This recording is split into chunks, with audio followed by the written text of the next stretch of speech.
Welcome to another episode of TERF Talk Down Under. I'm Stasia, and with me is my lover and Hi Stas, how are you? Yeah, a friend of mine had a random conversation with someone in the street last night, and he is an avid watcher of TERF Talk, and he thinks Stasia and I are lesbians and we're in a relationship. So that's interesting. I could do a lot worse than Stasia, so I take that as a very big compliment. Hi to that guy. All right, what's been happening? Well, lots has been happening. We've actually got a lot to get through. I thought as I was putting my notes together, I was like, oh, it's been a quiet week, but no, it hasn't. So I thought, well, because we talked about the Melbourne Uni event last week, John Fain, who was the moderator at that event, he wrote a piece for The Age, which got published. And I'll just read out a little bit of what he had to say. He said, "It therefore came as something of a shock this week to find myself being aggressively accused of transphobia, of creating a risk to other people's health and safety simply for wanting to have a discussion." Well, welcome to being a TERF, John. Get the violins out, John. What did he expect? I mean, he basically took a role of someone who was too chicken to be the moderator of the event. And two other people had pulled out of speaking at the event, because their own side was accusing them of transphobia. Yep, that's right. He goes on. He laments, "I am mystified at how some people within the trans community have become so aggressive and censorious." It's like, duh. Like, this is how trans activists create TERFs, is they accuse them of transphobia and for saying entirely innocent things, and then bang, you've just created a TERF. Well done. Yep. There's podcaster Josh Zepps has the same problem at the moment. He's had lots of trans identifying people on his podcast. He's with the AFLW. Yeah, and he had one the other day and made all these wild accusations about a particular journalist in the US that covers trans stuff, and so he gave that journalist a right of reply to defend the accusations leveled against him, and now Josh has been demonized by the entire trans community, even though he's giving them a platform and no TERFs. Like, this journalist defending himself, and an impartial journalist, is the only person remotely TERFy that he's had on the show. So it's just been interesting to watch it all play out on Twitter. Yeah. These men kind of wake up to what we've all been experiencing for years. Cracker. Yeah, I heard about that, but I didn't listen to it or anything. So it might be worth people just dropping Josh an email. So I'll put his email address in the description just to say, oh, thank you for covering this topic, and I hope you explore it more in the future, something like that. Yeah. We all start off as moderates. We all start off, as people that don't want to cause offense. We all start off as questioning gently about what's happening. And then we end up just hammering down our opinions because of the abuse that we get from the other side for even asking little questions. Yeah. So it is peak trans material. You try and offer some objectivity in the argument and you're immediately demonized. It's absolute totalitarian fascism. It's just disgusting. Yeah. Speaking of peak trans material, there has been a man in Adelaide called Josh Dean French. So he hasn't legally changed his sex to female or anything, but this was reported that he is a transgender woman, 25-year-old. He got caught with child sexual abuse material on his phone, and a couple of the videos were of him masturbating next to a sleeping 5-year-old child. This is another trans sex offender from South Australia. This is not the TikToker, the trucker. This is another one. Yeah. So good thing he's been sentenced to 4 years and 10 months.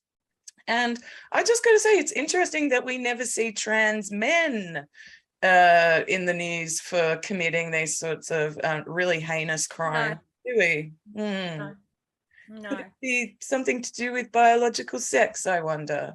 Oh, I wonder. Yeah. Excuse me. Okay. We have also had this week an excellent article by Cindy Lever in KidSpot, which is an offshoot of news.com.au. So she's spoken with a number of parents about what's going on in schools, friendship groups all identifying as trans all of a sudden. So I'll read out a few quotes from one of the mothers that Cindy spoke with. After it all flared up after sex ed. Other kids in her class came out one by one. I started to think this is not right, and I started researching. Around the same time, just after sex ed, this is a grade 5 class. Grade 5, what's that, like 9 years old, roughly? Yeah, 10-ish. 10. Around the same time, another boy became non-binary. A girl said she was pansexual, and another said that she was gender fluid. I knew this was not natural when you've got 5 kids in a small class coming out all in the same friendship group. I believe it was an indoctrination, if not introduced by the school, certainly encouraged by the school. Instead of the teacher thinking it was a problem having so many trans kids, she was supporting them. So, you know, it's so frustrating because it's so obvious what is going on here. I still cannot comprehend how teachers and doctors are just going, oh no, it's all fine. It's just because there's more transgender acceptance in the world now. It's fucking bullshit. The parents are encouraging it. If your kid comes home and questions their gender, it's your role as a parent to tell the children the truth. And the truth is that you can't change sex, and you can call yourself what you like, but you can't change sex. And these parents are indulging these ideas in their kids' heads. You know, when it comes to primary school children, the parents that I know who've trans their kids are all supportive of it. You know, if a kid comes home with that concept in their head, they're all like, oh yeah, you're trans. High school kids, when kids come home, the parents that I know who have trans their kids are all start off very skeptical and very confused. And they get put down the affirmation pathway, and that gets the parent on board or completely alienates the parent. But yeah, I've really noticed with primary school age children, it seems to be encouraged by the parents. Well, certainly not in this case, in what Cindy's reported. These are parents that are really concerned about what's happened. And I know because of just the parents that I'm in contact with, that they are really terrified of permanently estranging their kids by not going along with it. They feel that it's really hard to address the issue with the school and tell the school, no, stop, because if they cause some sort of scene, or if their kid finds out about it, then the kid's going to turn against them.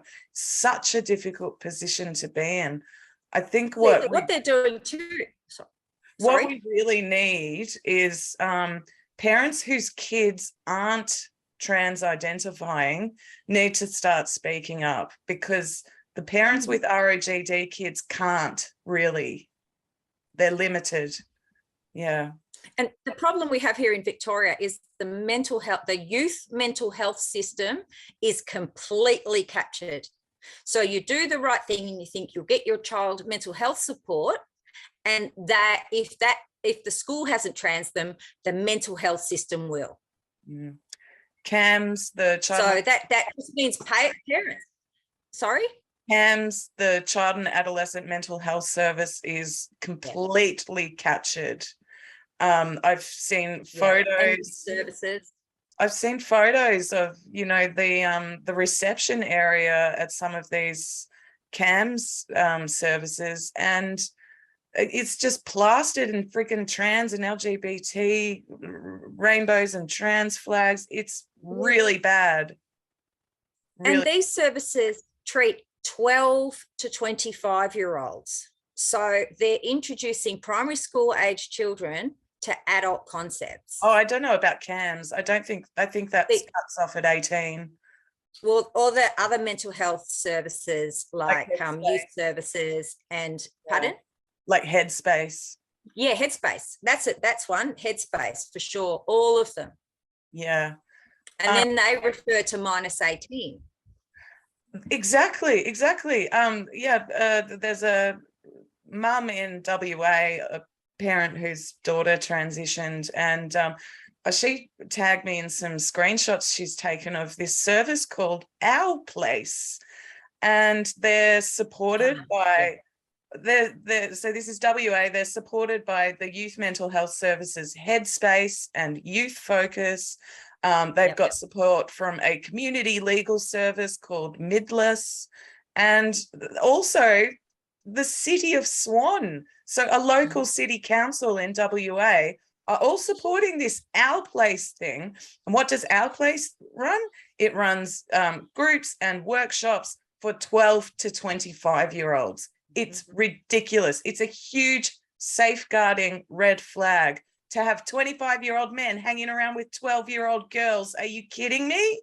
And this is what I've been trying to say to people, because people are waking up to what's happening in the UK and saying to me, oh, look, you know, what's happening in the UK? Oh, isn't it awful? It couldn't possibly happen here.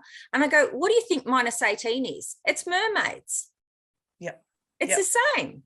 Don't they send out breast binders? Does -18? They send out breast binders. They have links to pornographic material on their website, and that website is aimed at 12 to 25-year-olds. They have links to porn. They do all of the things that Mermaids does, except their CEO hasn't transitioned to their own kid that we know of. But they even have, like, one of the co-founders was charged with child sex offenders. They kept the name of the group.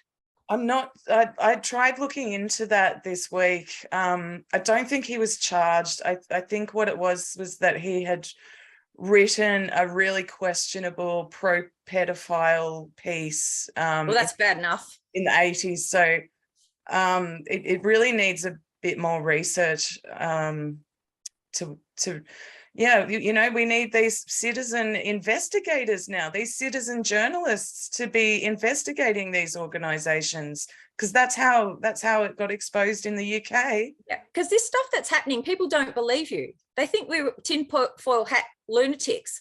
They don't believe this stuff is happening because it is just so against all our instincts regarding safeguarding. Yeah. And it just doesn't seem real. And the fact that, you know, like Bonds is a sponsor of -18, and the Victorian government. So parents looking for advice are going to go on these websites and see these big name sponsors and think they're legitimate sources of information for their children, and say, okay, kid, have a look on the website. And it is grooming. Yeah, absolutely. What a mess. Oh, makes me so mad. Okay, what else have we got? Kit Kowalski has done a couple of really good reaction videos this week. I'm going to link to them in the description. I recommend people check them out. She's like dissected these ABC pro-transgender propaganda pieces, and she's done a really good job, and it deserves more views. So subscribe to Kit Kowalski. She does excellent work.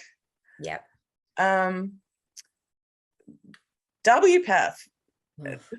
So there's been this leaked recording of a pediatric endocrinologist who is a WPATH paying member. His name's Dr. Daniel Metzger.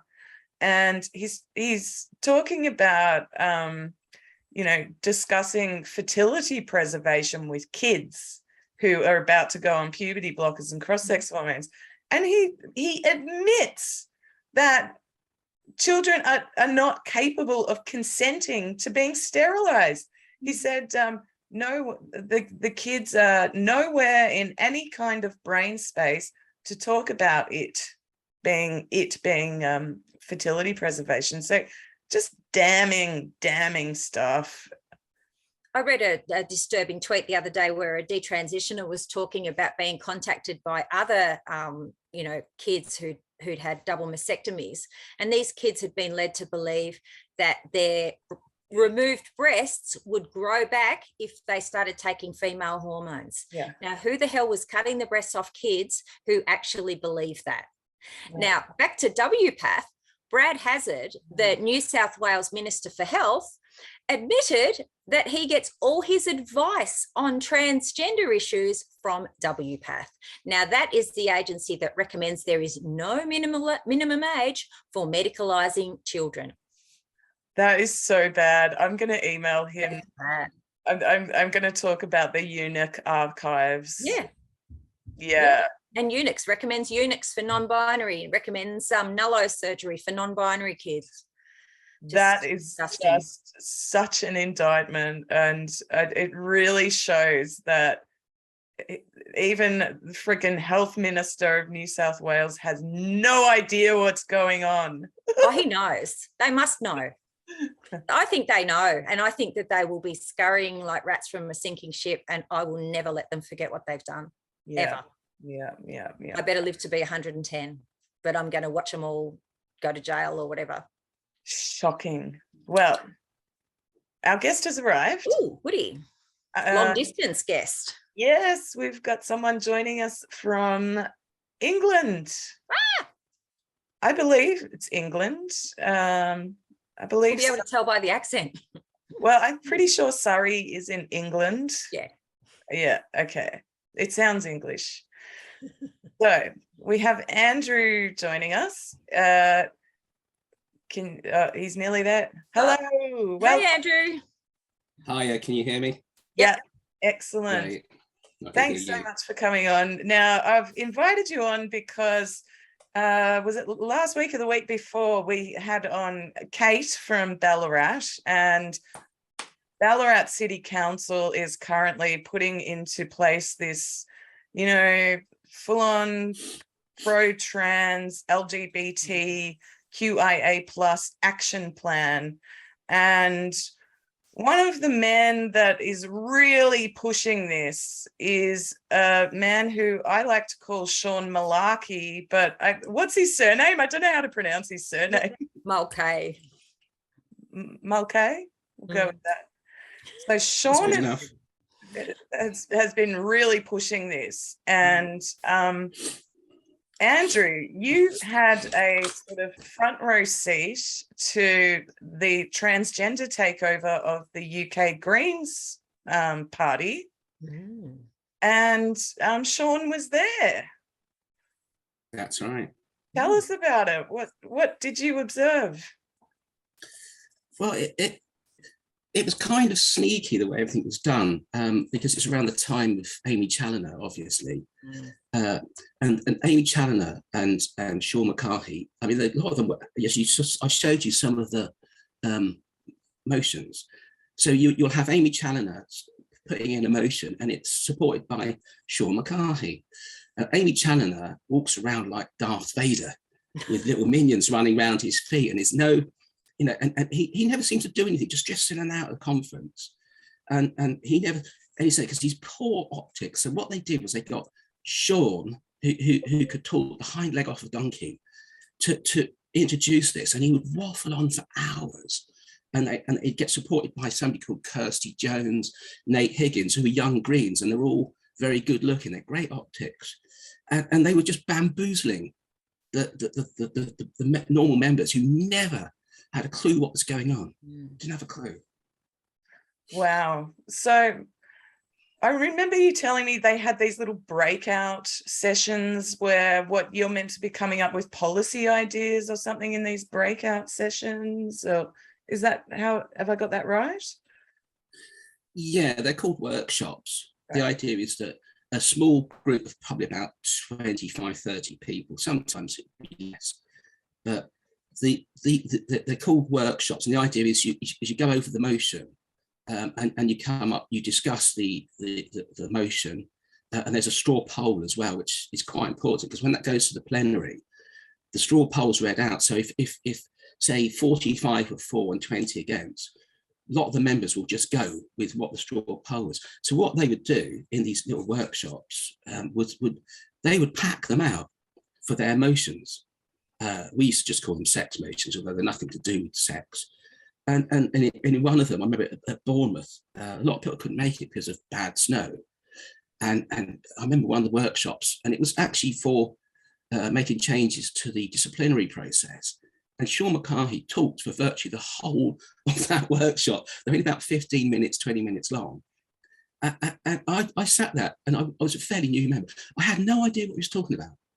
Yeah. But my coordinator, who'd been in the Green Party for years, said that it's weaponizing the complaint process so that they can then start challenging people opposing the gender ideology. Yeah. Right. So they actually passed a motion to make it easier to kick someone out if they opposed the transgender agenda. Is that right? Yeah, and there was one, not this conference, but the spring conference this year, there was a motion by, I think the person was identified as transgender, put in a motion that any member who signed the WDI declaration, any member that signed that would be automatically expelled from the Green Party. Luckily it was kicked out. Wow, it's so extreme. That motion would have been accepted in our Green Party. Yeah. Oh yeah, yeah. Yours seem to be a lot worse than ours, but ours are completely bonkers over this. They completely lost their minds. Yeah. Yeah. Even at this last one, they had that. I don't know if you're familiar with that drag queen story hour motion. We've got them here. That motion was put to this conference just gone in autumn, and in order to get it heard and voted on, they got rid of two or three environmental motions. So you can see where their priority lies. Yeah. See, this is what we don't understand with the Greens, why, they should be focused on the environment. Like, we've just had some of the worst fires and worst floods Australia has ever experienced. So they've picked up a whole bunch of new voters on that. And yet they're social justice warriors. They're not even, they barely mention the environment. The same with the Animal Justice Party, which is like an animal rights party. They built their platform on companion animals and farm animals having, better treatment. And as soon as they got voted in, they became the transgender party because the guy who their main MP has 2 transgender kids. So all these political parties have just completely shat on their grassroots supporters and become social justice warriors. It's ridiculous. And Sean is instrumental in trying to get this stuff into our councils before they wake up, because particularly in regional areas like where Sean is, they know there's a massive influx in transgender people, but they don't understand all the stuff that we all understand about why and what that actually means. So Sean is trying to get in there before the doors start closing in front of him. I've actually, because I've been interacting with Sean on Twitter, it's raised a bit of an alarm, and I've actually contacted my own local council to ask them about their inclusivity plans and how much money they're spending on it and who is making the decisions, the inclusive decisions that we know are actually exclusive. And the good thing that's come out of the awareness around Sean is that it's encouraged people to do that and to become more aware and to help educate the council members before they get bamboozled like yours did. Yeah, it's kind of their methodology, isn't it? It's the Denton strategy in motion. The whole point is to come in via the back door, bamboozle all these councillors who haven't got a clue what they're talking about, and use words like being kind and nice and inclusive. And they have no real evidence for anybody being excluded. So the thing is to attack them on evidence. Ask them, well, what do they base this policy on? What are you going to base this policy on? Because we've got here now this stupid hate crime nonsense where they brought in hate crimes. So before they bring in the hate crimes, the police statistics show that very few LGBT people, and even the TQ people, are being harassed or attacked. And of course, then they bring in these hate laws, and all of a sudden, every one of them's being attacked. They're under attack. They're being excluded. They're not being excluded from anywhere, and they're being attacked is somebody who says, well, "I don't believe in your ideology." And then Misgendering. next thing you know, the police turn up. And a Kelly J stickers is a hate crime. Well, tell us about when the police showed up on your door, Andrew. I absolutely laugh about it now. It was in, I don't know if you can see, you should be able to see that, shouldn't you? I remember that story. Yeah. That's from the Daily Mail. I framed it because now it's I just laugh. Absolutely laugh at the police. I bait them on Twitter now. I laugh at them. And even I think it's Harry Miller on a recent talk said, the best thing to do with the police is make them a laughing stock. Just laugh at them, and hopefully they'll get the message. So anyway, I'll tell you the story. I posted that picture on Facebook that was being shared. It's photoshopped. Originally, it said trans rights are human rights, but that one says trans rights are very, very boring. And we love TERFs. So I shared that on my private Facebook page. It's my page. And I'm a parish councillor. Just put that in. I'm a parish councillor, which is the lowest tier of local government. So I basically look after the graves and hanging baskets. So two of the people in the picture, one's a borough councillor who's gay. One of them's the Lib Dems communications officer, local Lib Dems communication officer, and she's a lesbian. And they're protesting outside the LGBT Alliance conference, which is absolutely bonkers. They don't seem to get irony, these people, do they? So there's gay people protesting at a gay conference, conference supporting gay people. The only reason is because Lisa Townsend was there, our Surrey PCC. And we'll get back to that later. So anyway, so I then got a phone call from the police saying, we'd like to discuss a council matter with you. And immediately I'm thinking, well, the police don't discuss council matters. The council discuss council matters. And so I just ignored it. I thought, well, they know where I am. They can come and find me. And eventually they bothered to show up at the door. And obviously I didn't want on the door. And normally you don't let the police in. You just sort of like make them stand out in the cold and the rain if you can. But I didn't want them standing on the door trashing my reputation. So I invited them in and they said, oh, we need to discuss a council matter. I said, oh, okay. What council matter? Did you share this picture? So, well, I did. It's there. And so they showed me this picture. And I said, well, do you go after all the people that pull all the kill TERFs posts up and all these other nasty things? And they said to me, we have no jurisdiction over Facebook. So I said to them, well, why are you here then?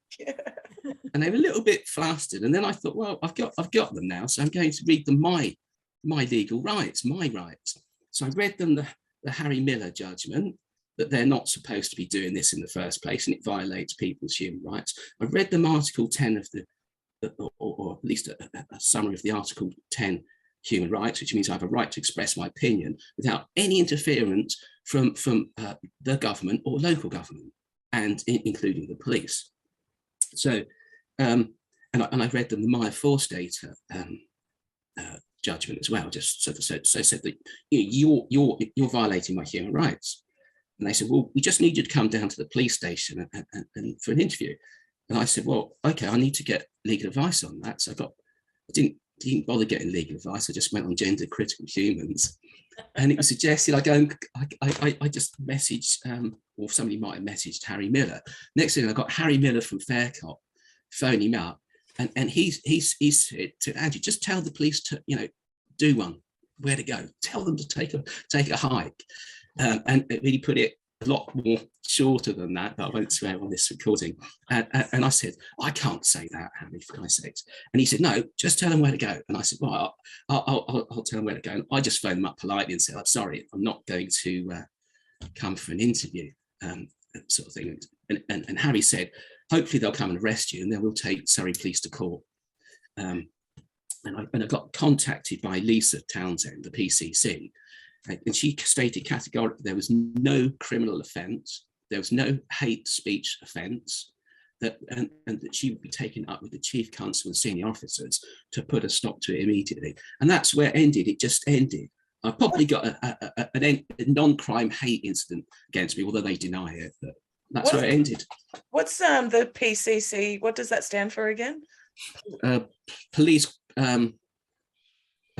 crime commissioner, crime commission or something. They have the power to fire the chief constable. Yeah. And they're elected by the people, yeah? Absolutely. 42% of the votes. Lisa Townsend got 2% of the votes. Yeah. So, well, I've got a little thing to say about that as well. It's a bit of a rumour at the moment, and I'm waiting a conversation because Surrey police are extremely woke. They've managed to bust their guts to get into the top 100 organisations in the Stonewall protection racket, as I call it. Yeah. And so they're really wokey, and they even allowed Pride in Surrey, which is just down the road from here in Camberley, allowed a man who thinks he's a woman to sit in the front of the police car with holding up a placard, sort of proud to be hated by Lisa Townsend, and another picture with Turfy Townsend, not fit for office, and you're not supposed to be sitting in the front seat of police cars. And the police stupidly took a picture of this and posted it. So anyway, I got a friend of mine who's a borough councillor said to me that Surrey police might be looking for a new chief constable. Ooh, you heard it first on Turf Talk. And don't forget that, because there's my incident that Lisa's aware of. There was the one with the guy in the police car, and now the Caroline Farrow, where she's apparently taking them to court because they didn't have a warrant to come in and search her house. So that was just last week. Yeah, she got arrested. There's that infamous photo of the cop with his hand on her door. Yeah. Keeping her door open. Outrageous. It actually made the news here in Australia, Andrew. So we've got we've got Sky News, and we've got a very sympathetic woman to our cause, Rita Panahi, and she had Caroline on her show just this week to discuss what happened. It was excellent. Yeah. That's good. That's brilliant. Yeah. People are just getting fed up with this, I think, now. Good. And people are speaking out. Maya Forstater and Alison Bailey have done wonders really in getting people to speak up, because people were frightened. So they thought they're going to get the police around to see them. Yeah. I call them Surrey Rainbow Starsy nowadays. It's absolutely ridiculous that we've had crime statistics out recently showing that they basically ignore burglaries, they ignore crime, and they're going bonkers on this. So I think people are waking up now to this, and they realise that when the police come round, you just got to mock them and laugh at them and tell them to go and catch some burglars, which obviously upsets them massively. Carry on. Oh, our state government is introducing hate crime legislation, and part of that is transphobia. We don't know what definition that has, but so our government is actually introducing that, and they expect the police to enforce it. Now that's where the difficulty is going to lie, because how do you enforce something like that? Well, you need to challenge the definitions as well. Yeah. Because how can they define this? Because under the Stonewall trans umbrella, it includes cross-dressers, fetishists, and just about anybody now. And so carry on, soon they'll add eunuchs to the list of protected characteristics. What we've noticed is, because it's the brass, it's the top, the people behind the desk in the police force that are aspiring to the Stonewall equivalent ACON points. They're doing all this woke stuff, but the cops out on the beat are very reluctant to enforce any of it. So there's this schism between the, the woke organisers and the grassroots cops. And what's happening is the cops who don't comply get, elbowed out, get the worst shift, they want a little police force full of little robots to go and do their non-policing bidding for them. Meanwhile, there's a domestic violence epidemic and only, 1% of rapes get convicted, or, in all this police work they should be doing isn't being done. And there's this real push from the brass of the Victorian Police to do all this, enforcing of hate crimes and other bullshit. Yeah, we're even getting LGBTQ I can't remember the rest of it now. It's all rubbish anyway. We're getting police units with that, and it's absolutely crazy. And so what we're going to have is all these LGBT police, basically TQ police, going around sort of like checking people's thinking, and it's against the law in this country, and they don't seem to bloody well get it. Not only that, the police in this country are disproportionately represented in domestic violence. Yes. Yep. So and drink driving. Yeah. They're going around checking people for saying somebody who's larping around, engaging in a fetish, calling him a bloke. It's crazy. Yeah, it is. Well, look, the UK, though, you've been on a real roll lately. I mean, the Mermaids scandal finally receiving the attention it deserves. It's quite inspiring here in Australia. We've got a tiny population and we're so big geographically. But no, I was going to say we're over-governed here. We've only got 26,000 people, and then we've got the federal government, and then we've got the states and territories all have their governments, and then we've got the local councils, and there is this real push in Victoria at the moment with the local council stuff, and Tasmania as well. They're trying to get it through. So I know here in Victoria that we've got the Victorian Pride Lobby, and from memory, it used to be called something else. Like it used to have the words gay and lesbian in it, I think. I might have confused that with some other organisation, but anyway.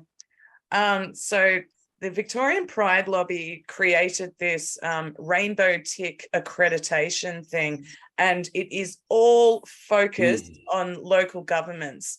So the last time that we had a local government election in Victoria, the rainbow accreditation people sent out this survey to all of the local government candidates asking, where they stand on all these issues. And if you didn't respond the way that they wanted you to, I know Moira Deeming certainly didn't. She's a conservative. She's now running for the Liberal Party. She ended up with a skull and crossbones icon against her entry.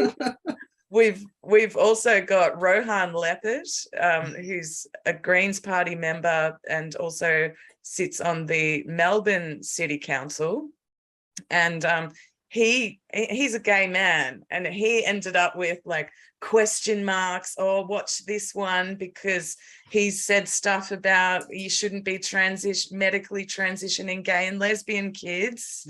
So it's really insidious here. So, yeah, I don't know what it's going to take. Insidious will get you questioned by the police in this country now. I don't know if you saw, it's the Lotus Eaters. One of the guys there was outside the Conservative conference, and he described Gail Rubin as and her ideas as insidious. And this big fat copper come up and started giving him a lecture. That's incredible. But you've got to fight back against this. I mean, if you were to do what they do to them, you would get the police round straight away. And you've got to start getting into the councillors. And so even around here, they just don't want to know. I try and push it into the parish to let the council know what's going on. So we should be aware of this as local councillors. And they just tell me to stop pushing my personal little hobby horse. And I just found out that I was talking to a resident about traffic issues. She's got a 13-year-old daughter who said that there's a girl at her school who's being transitioned, who's on hormones and has facial hair. Yeah. So and I have to be careful. I will get seriously attacked, but I think most of the parents, each get one or two people standing up, one or two councillors saying, I don't accept this, I don't believe in this. Then they've and start asking them for facts. Ask them for facts, because they all it is hearsay, emotion, anecdotes. Where's the hard facts and evidence? And they'll try and point to hate crimes, and you say, well, can you tell me what those hate crimes were? They won't, because they're probably not recording that the hate crimes is just somebody says, well, I think you're a bloke. Yeah. You know, you're entitled to that opinion. That opinion is. I got. I posted. Sorry, I'm probably going to talk too much. I posted in a friend's post down in Somerset. She wrote it and wanted me to post it because one of her local councillors is Helen Belcher, who is a man, obviously, and so I put this post on, and the absolute brutal attacks I got on there, and it's absolutely crazy that people are not getting it. They're not getting it. Do you have any idea why Sean gave up trying to convince the Greens in the UK to adopt his strategies, and why he's come back here to Australia? Did he go down with the Challenor ship, or do you think there's something else? No, because he's Australian. Is that the only reason he's gone? I'm going home to take what I've learned over there and take it home. Well, he was only studying in the UK, so he was allowed because he was resident. He was studying, so it made him resident in the UK. So it made him. He obviously got on the electoral register or something. He was eligible then to join the Green Party, and then we suspected. I can't remember. Something came out at the time that we suspected he's part of, or somebody knew he was part of an international kind of group that were pushing this ideology, because his partner was apparently pushing it into the Labour Party at the same time. The Victorian Greens or the Australian Greens still have up on their website this little document talking about how Sean is, and I think it mentions Aimee Challenor as well, that they're part of this international group to sort of bring together Greens parties from around the world and like push the same policies on various Western countries. So like and you know, you sent me something, Andrew, that showed that it was always Aimee Challenor and Sean Mulcahy pushing putting forward these motions. Like they were like working in tandem. So like Sean must have known Aimee really well. And tell us a little bit, for those who don't know, about the pedophilia scandals surrounding Aimee Challenor. You must have been a Greens Party.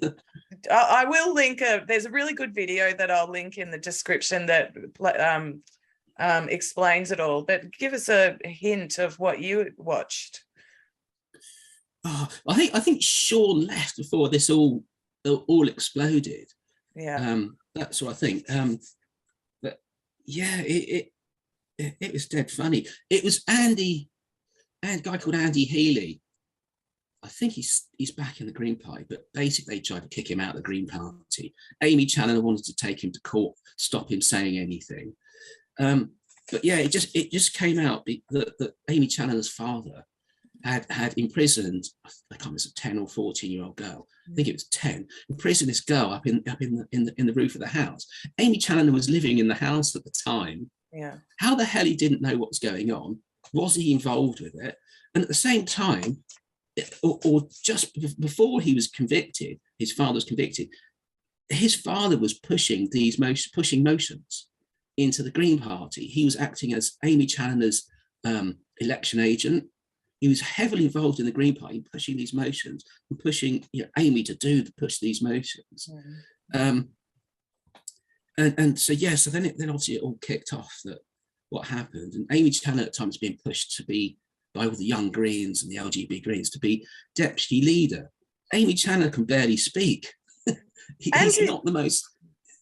And he's like, it was 20 years old or something at the time, wasn't he? Or 21? Oh, he was quite young, yeah. And he had no political experience. We didn't know at the time that he was a nappy fetishist. And they were pushing him. And even the leaders at the time were saying, yes, great, let's get Aimee Challenor as deputy leader of the Green Party. Our token trans friend, like it's like they needed any trans figurehead that they could manipulate to push their agenda through. They're desperate to get somebody transgender in as one of the leaders of the group. They're absolutely desperate. But obviously, when it came out that Aimee Challenor's father was doing this, then it kiboshed his whole political career, and it couldn't have been the best thing. But there was a Veritas report was financed by the Green Party, but they made the remit so narrow that it couldn't really get into how it all happened in the Green Party. So and it was all ended up just about safeguarding. And even now, the Green Party, they seem to have absolutely no idea about safeguarding. And it just seems to come from the whole ideology, like Mermaids, as you see in Mermaids. If you believe this ideology, there's no such thing as safeguarding. And whether Mermaids, Susie Green, I don't know that monster, whether Susie Green believes or is understands or is interested in queer theory, but queer theory, it's in its own writings. It basically wants to abolish child safeguarding. Yeah. And the alarm bells should be ringing. The red flags should be waving like crazy over this. And as you see the Mermaids thing, and it wasn't just the trustee, which they didn't even bother to properly check, probably because of ideological reasons. Then you got that communications officer who's as dodgy as and he had access to he was on residential courses. Oh, I didn't know that bit. Wow. Yeah, and according to some Twitter, so it's where were the alarm bells? And of course, it's really scuppered Mermaids now, and they just seem to be making it worse and worse and worse for themselves. I don't think there's any coming back from this for Mermaids. I mean, it's a pretty major scandal. It's very major. And once you've been, associated with a pedophilia apologist scandal, it's going to be really hard to come back from. See, but why does Sean have so much influence? I don't think he's publicly condemned his, relationship with the channel as well. All that bad stuff was going on. There seem to be people that have moved through this whole process and agencies that have moved through this whole process where nothing sticks to them and they just keep doing what they're doing. And I don't understand why. I don't understand it. No, neither do I, because although at the moment, it seems that all the people that were Mermaids, all sort of singing Mermaids' praises, seem to have gone very quiet, except for Munro Bergdorf. You must know about Munro Blocked Bergdorf. by Munro Bergdorf, yes. So he's tweeted some statement, and it looks like it's been written by the Mermaids PR department, and then another Mermaids reporter posted exactly the same sort of statement as if it was their own statements. But it's I can't believe people aren't. It should be sticking. And the Mermaids, you would have thought this is the death.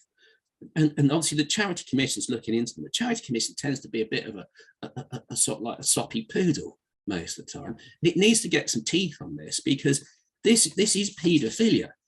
Yeah. And it shows that the Tavistock was closed down because it was deemed dangerous. Now, how can you not say Mermaids now is dangerous? They're ideologically dangerous. They won't. They're advertising for new digital officer communications or whatever, and you look at the criteria for the application. They want somebody who's basically a queer theorist, so they're just going to get another person, but that thinks exactly the same.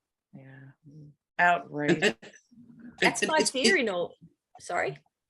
No, you carry on. Oh, my fear in all of this is that just the same with the Tavistock, being replaced by multiple clinics. My fear is that what's going to happen is these agencies are going to be shut down and they're just going to pop up under a different guise, but with exactly the same agenda.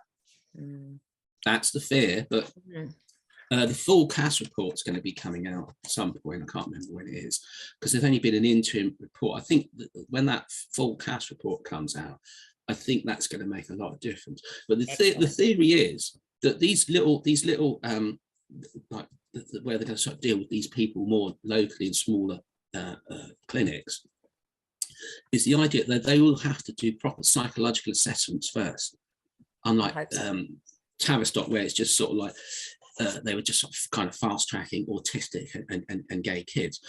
That the hope is, and also not only that, is Tavistock's going to be sued. Yeah, these little clinics won't have perhaps the full NHS budget behind them, and they're going to be thinking, oh, well, so we're going to put one of these kids on puberty blockers. We're going to sterilise this kid. This kid's going to go onto hormones, and at 25, after having medical operations, is going to start detransitioning and regret it. Are they going to sue us? Yeah. Because that's increasingly happening now in here. People are starting to sue the people that are doing this. We've got a case coming up here in Australia. It's against a private psychiatrist. So we're looking forward to see how that goes down. But we really need someone to take on our major gender clinic, which is here in Melbourne, the Royal Children's Hospital. Yeah. Their director just got awarded one of our state's highest honours. Unbelievable. Victorian Honour Roll. Yep. A highest honour for her kindness to trans and non-binary children. Outrageous. But when the detransitioners start piling up, then these people are surely going to be disgraced. Because James Lindsay, in one of his interviews, he stated that the detransitioners will kill this ideology. And somebody else has come out saying something similar. Yeah. Because the public can't ignore these sterilised and mutilated kids any longer. In this country, they don't believe that it's happening. People do not believe it's happening because the media has been so successful in stifling it. Yeah, exactly. And until our media picked up, and we've got the Times going for it and the Mail going for it, the Sun, which nobody really takes any notice of, they're chiming in occasionally. But the Daily Mail and the Telegraph now, everyone was all silent. But now they're really going for Mermaids. Good. And it's and then it was the same thing here. I think it was on Graham Lionel on the Met with him talking to Artie and Helen, said that people think we're the lunatics. They think it's not real. We're making it up. We're the lunatics. And of course, it was like that. And even I was getting that. People think, oh, you just don't like trans people. You're just bonkers. And of course, then it's all in the major newspapers. And people stop calling me bonkers. They're waking up. It's like a battle zone here now. Yeah, good. It's a war zone, and they're losing. It's hopefully Stonewall next. Did you see that post by, I think it's Nancy Kelly herself put it out, and she puts LGBTQIA plus and same-sex attracted people.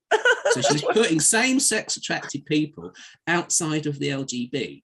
Now that is showing you that is saying the quiet part out loud. She's telling you that Stonewall don't consider same-sex attracted people as LGB anymore. Yeah.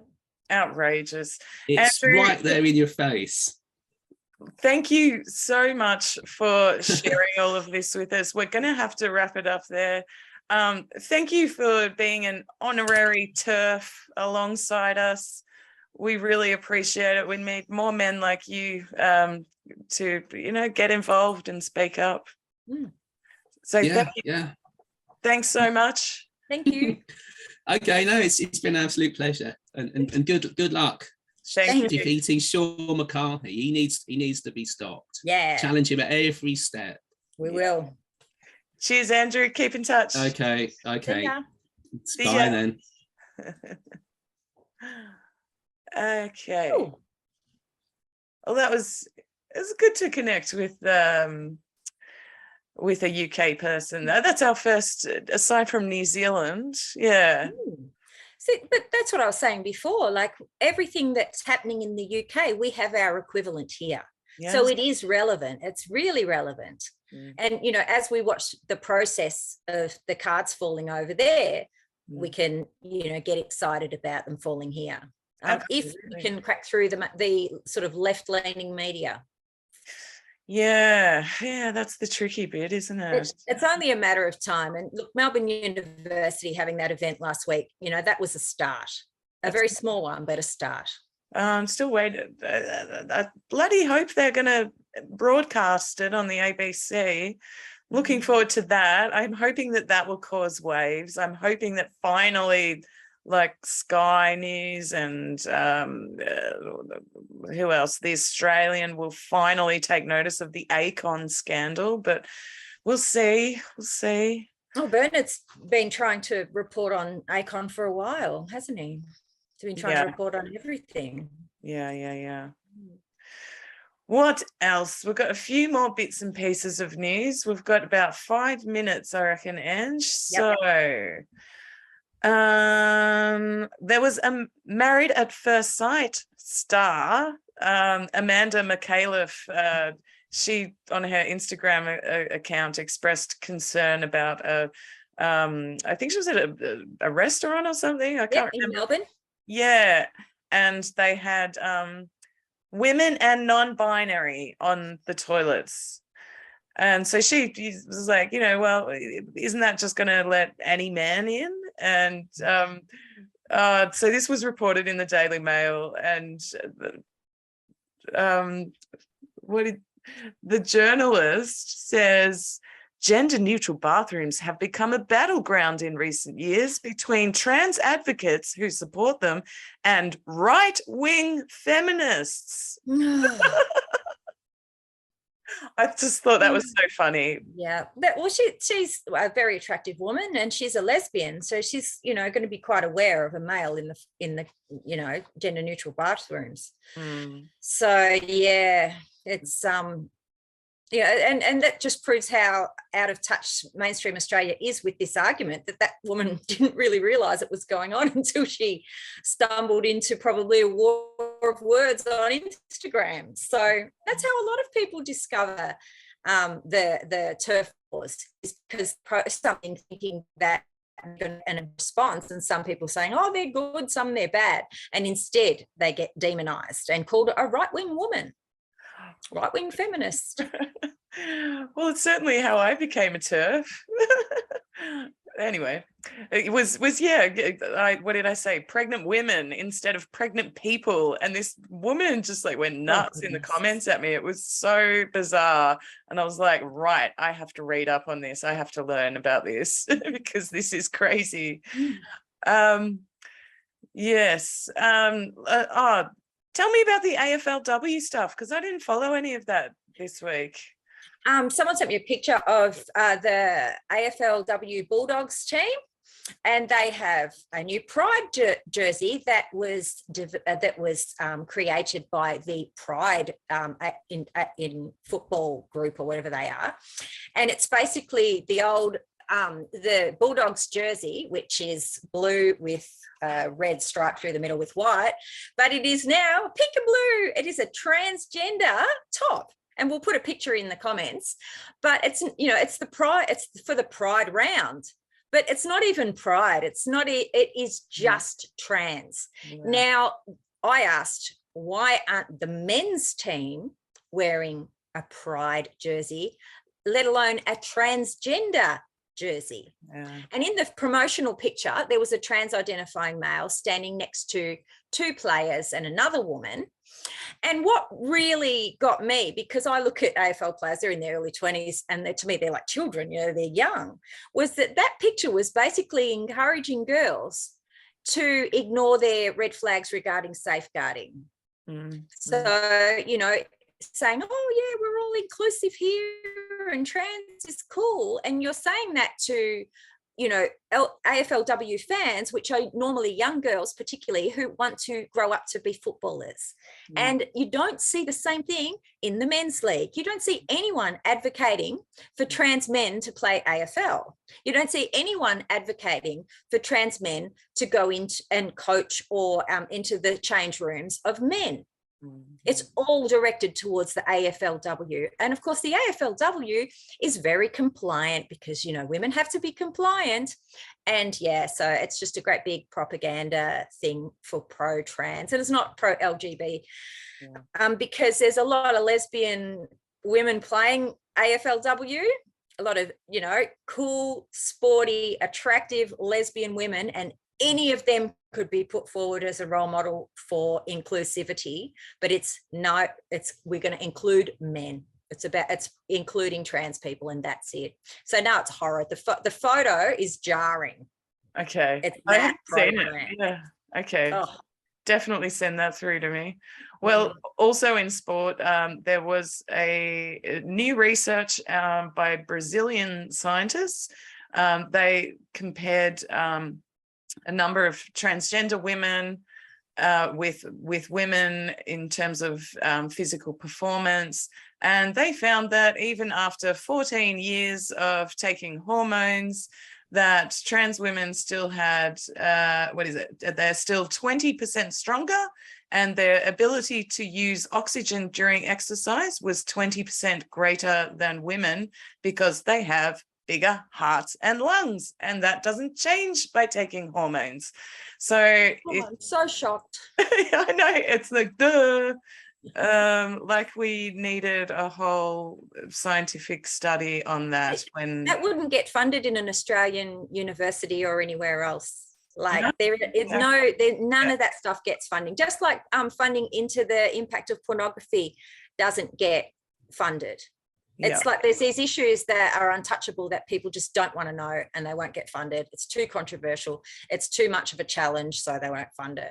That's right. So the only, and you notice when you ask people for resources, when you're arguing with them about this issue, that the only references that people ever bring forward are from trans agencies. Yeah. So they're from, you know, trans sources, interviews of transgender people. But there's no independent research into anything. Biased. Well, last story, and then we're going to have to wrap up. Tell me about the Sydney University that is looking into people who self-identify as Aboriginal. Yeah, there was an article in the paper the other day, in The Age, I think it was, Sydney Morning Herald, and it was about that the Sydney University is cracking down on people self-identifying as Aboriginal in order to get awards and funding, right, and research funding. Right. Because, you know, all they have to do is sign a stat deck and say, yeah, I'm Aboriginal, so I'm eligible. Yeah. And yet the same university demands that any man can self-identify into women's, you know, research, and women's awards, women's roles, and the fact that they can't see the similarity. It's just craziness. And, you know, good on Aboriginal people for making a stand on this too, because, you know, just as we say, you know, would be a moron to think that men won't take advantage of self-ID, that, you know, the no rules and Aboriginal self-identification is also going to be taken advantage of, particularly when it's so hard to get funding and grants for any research. People can take advantage of it. So the stupid Sydney University that's not, you know, they're just, you know, critical thinkers. They're meant to be our sharpest minds, but they can't see the similarity between bloody woman face and blackface. It's crazy. You know who can see that there's a problem with men identifying as women? The US military, who have just said, you know, trans women will still be considered for the draft if they ever bring the draft back in, because otherwise you end up with a situation like Klinger from MASH. Yeah. Anyway. Klinger. Okay. Let's go out on a bang. Turd of the week. Turd of the week goes to Russell Crowe. Russell Crowe posted a big praising rant about Eddie Izzard running for government in the UK. And I hopped on and he said, oh, it's a wonderful thing for Eddie, you know. And I said, well, it's a pretty awful thing for women that not only will, you know, do these men take our roles, but they can wear our skin and get praised by men like you. And then I said, what's the difference, Russell Crowe, between blackface and woman's face? And he instantly blocked me. So of course I shared, oh, I've been blocked by Russell Crowe for asking this question. Yeah. And then 2,000 people jumped on Russell Crowe's Twitter feed and asked him the same question. I logged in today and it's still going. I've been blocked for 24 hours and I logged in today and that thread is still going, hell for leather. And I've got an inbox in my, you know, I'm not friends with this person, but there's an incoming message. It's all men with beards sending me hate. Yeah. And, you know, you're full of shit and you're a horrible bigoted person and you're a Nazi and I don't know how you can sleep at night. So all these like bros going, oh, you know, in defense of Russell Crowe's masculinity. Oh, so send me some of those screenshots. I'd like to share them on my Facebook. Yeah. Okay. TERF of the week goes to whoever the wonderful woman was that went on Posey Parker's TERF Talk Tuesday this week and gave TERF Talk Down Under a shout out. Thank you. Yep. Thank you. Send us an email. It's in the description. Yeah. All right. I think that's it. Yep. Sorry, my internet is bad because every time it rains, the internet goes out. So I've been a bit patchy today and I haven't been able to hear you. Okay. It has been a bit jumpy. All right. Well, better luck next week. All right. Thank you to all our subscribers. Please like, share, and comment. Tell us what you think of the show. What can we do differently? Yeah. And subscribe if you haven't already. And we will see you all next week. See ya. Bye.